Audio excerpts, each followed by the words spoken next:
Sebutan King Phoenix kayaknya bakal cocok disandang sama HP ini ya, Infinix Note 60 Pro.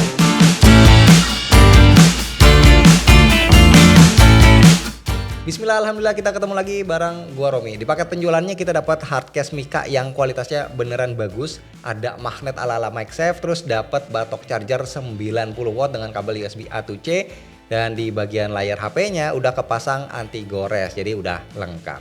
Nah, gua suka banget sama warna titanium dari HP ini ya, kelihatannya premium, desain backdoornya juga gua suka karena cukup clean. Bump kameranya ini juga cakep, bentuknya persegi panjang heksagonal, di dalamnya ini tahu-tahu tersembunyi ada Active Matrix Display, nanti kita bahas belakangan. Frame-nya punya bentuk flat dengan lengkungan di setiap sudutnya. Di sebelah kiri ada one tap button dengan 3 garis antena, di sebelah kanan ada tombol power dan volume, ada 2 garis antena dan juga ada sensor heart rate-nya.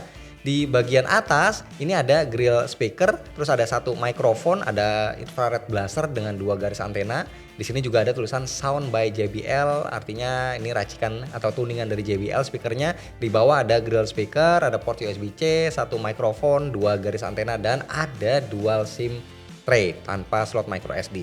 Nah, dimensinya ini cukup gede, panjang 16,2 cm, lebar 7,7 cm, dan HP ini tuh termasuk tipis ya, cuma 7,45 mm.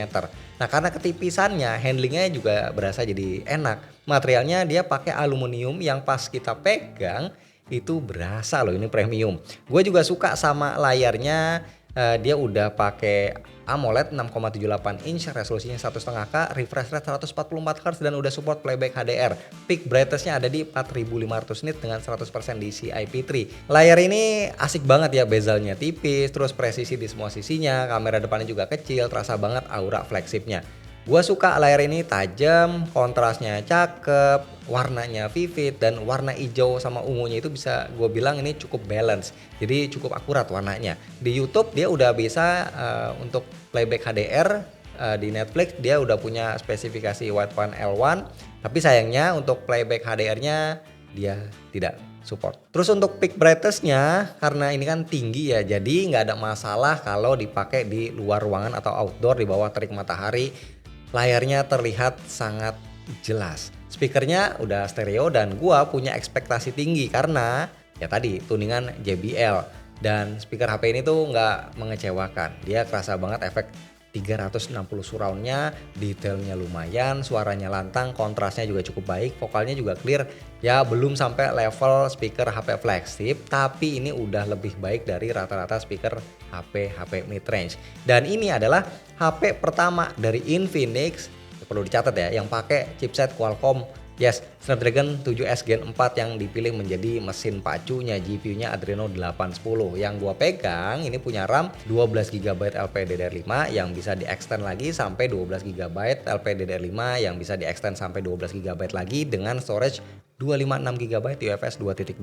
Ada pilihan yang lebih ekonomis, RAM-nya itu 8GB, dan HP ini by default dia udah pakai XOS 16.1 yang terbaru dengan basisnya Android 16, udah kekinian. Nah, di Antutu benchmark udah masuk klub 1 juta ya, dengan skor 1.086.000-an. Dengan CPU skornya ini cukup tinggi, 432.000-an, dan GPU skornya juga lumayan ya, 198.000-an. Selama running 1 kali looping, suhunya cuma naik 5 derajat Celcius dengan baterai yang berkurang cuma 3% aja. Kemudian di 3D Mark Wildlife Stress Test dari 20 kali looping, HP ini punya kestabilan yang solid, ada di 98,9% dengan base loop score 4.644 dan lowestnya 4.595 poin. Selama ngetes, baterainya cuma berkurang 4% aja dan suhunya juga cuma naik 6 derajat Celcius. Ini gokil banget. Dari stress test ini kita bisa lihat kalau cooling system HP ini sukses menjaga suhu HP ini tetap adem walaupun dia lagi bekerja dengan keras ya. Cooling systemnya punya nama 3D Ice-Core VC Chamber Cooling yang ukurannya lumayan, 4.758 mm persegi. Lanjut lagi di Geekbench 6 CPU benchmark, HP ini berhasil mendapatkan skor 1245 untuk single core dan 3477 untuk multicore-nya. Kemudian di GPU benchmark dengan API OpenCL dapat 3639 dan API Vulkan dapat 5104 poin. Nah, untuk main game di Mobile Legends settingannya gue mentokin kanan ya, map quality-nya ultra, effect quality-nya high, frame rate-nya juga ultra dengan resolusi HD. Selama gue main ini HP bisa melibas gamenya dengan sangat-sangat baik, nggak ketemu ada kendala sama sekali. Lanjut, Genshin Impact ini juga bisa dilibas dengan baik, settingannya gua mentokin di highest 60 fps dan surprisingly mainnya masih terasa sangat nyaman dan smooth. Yang lebih mengejutkan lagi, HP ini nggak terasa panas ya buat dipakai main Genshin Impact di waktu yang cukup lama. Kestabilannya ini menurut gua impresif lah. Next kita lanjut OS-nya, datang dengan XOS 16.1 basis Android 16 dengan Android Security Update-nya di Desember 2025. Nah, XOS ini surprisingly terasa smooth banget ya buat dipakai daily. Buat chat sama medsosan itu juga ya pokoknya bener-bener effortless banget lah, enak banget, animasinya juga fluid banget, dapat experience flagshipnya. Yang mungkin bakal orang kurang suka itu wallpaper dan iconnya itu lumayan terinspirasi sama iOS. Tapi ya ini balik ke selera masing-masing sih. Dia juga punya depth effect home screen, jadi bisa ngasih depth effect di wallpaper sampai ke icon-iconnya. Kita bisa bikin image-nya juga di AI Image Generator, ini mantep ya. Terus XOS-nya ini sendiri punya update yang lumayan panjang. Katanya bakal dapat 3 tahun atau 3 kali major Android update dengan 5 tahun security patch update. Jadi cukup buat teman-teman yang mau pakai HP ini untuk jangka panjang. Beralih ke bagian belakangnya, jujur walaupun ini gimmick tapi gue suka banget ya namanya Active Matrix dot display, yang mana ini sebenarnya nggak kelihatan kalau lagi nggak nyala, orang nggak akan tahu. Nah, animasinya ini lucu-lucu dan menarik perhatian banget. Kita bisa pilih mau random atau fix animasinya. Di bagian flashnya ini juga ada LED kotak yang bisa kita aktifin saat kita mulai bermain game ataupun nyetel musik, bisa jadi notifikasi, charging, dan juga untuk startup booting ya. Dan untuk AI-nya dia punya bawaan AI sendiri yang namanya Volex, tapi gue sukanya kita bisa pilih opsi AI yang lain, ada Gemini, ada ChatGPT dan lain-lain. Ini banyak lengkap, mantap banget. BTW di sebelah kiri ini kan ada tombol one tap button ya, by default long press button untuk mute ataupun unmute, tapi fungsi tombol ini bisa kita atur di menu setting. Untuk fingerprintnya dia ada di layar under display, speed unlocknya terbilang cukup cepat. Lalu di bagian kanan yang kayak ada kaca ini fungsinya sebenarnya ini untuk tracking heart rate sama oksigen. Caranya kita buka aplikasi My Health, terus kita pilih heart rate dan pilih start measuring. Terus kita tinggal taruh jari kita di situ. Setelah selesai kita juga bisa dapat rangkuman AI singkat seputar kesehatan kita. Selain itu haptiknya juga ini enak ya, terasa smooth, deep dan gentle. Kualitas haptiknya mendekati motor haptik di HP-HP flagship. Pas ada notifikasi itu nggak terasa lebay gitu vibrate-nya. Dan gua juga ini pasang vibrate-nya buat ngetik karena memang senyaman itu.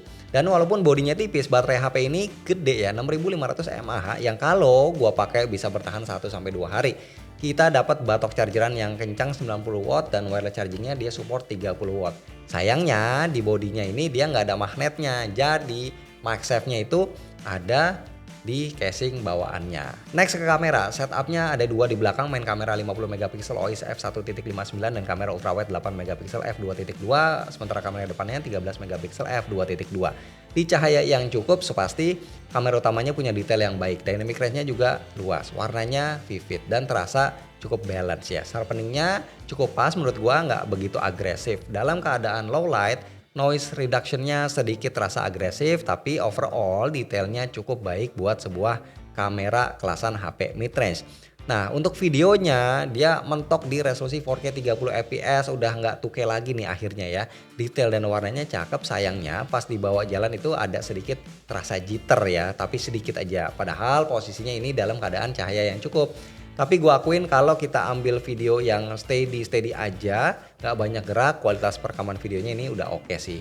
Lanjut untuk kamera ultrawide-nya, dia cukup jomplang kalau dibanding sama kamera utamanya. Detailnya ini terasa sedikit soft dengan dynamic range yang ngepas menurut gua. Warnanya juga agak beda ya, dia terasa lebih biru. Terlihat juga kalau warna hijaunya sedikit miss, tapi ya wajar sih ya, namanya juga lensa ultrawide dan resolusinya juga cuma 8 megapiksel aja. Sedangkan untuk kamera depannya ini gue suka banget ya, detailnya sangat baik, skin tone buat selfie juga terasa akurat. Sayangnya ini terasa kurang wide aja. Videonya juga mentok bisa 4K 30 fps dan kualitas videonya bisa gue bilang ini termasuk oke ya.